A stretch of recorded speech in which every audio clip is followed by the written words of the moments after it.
Chicken রান্না হবে বন্ধুরা, আয়োজন হচ্ছে।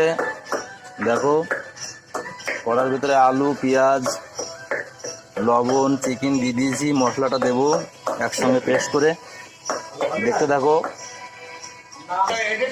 এই যে তেল দেওয়া হচ্ছে, তেল, এরপরে সব পেস্ট দেওয়া হবে মশলার, দেখতে থাকো বন্ধুরা। বন্ধ।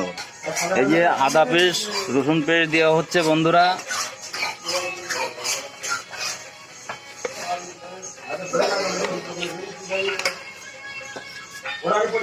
এবার লঙ্কা পেস্ট, গোলমরিচ, শুকনো লঙ্কা, কাঁচা লঙ্কা সব দেওয়া হলো। এই যে দেখো বন্ধুরা, মাখিয়ে রাখি দেওয়া হয়েছিল মশলা দিয়ে মাংসটা। 10 মিনিট রেখে দেওয়ার পরে এবার কষানো হবে বন্ধুরা। বসিয়ে দিয়েছি, কষা হচ্ছে চিকেন, তো দেখতে থাকো। আরও সামনে আরও হয়ে গেলে দেখাবো তোমাদের সামনে।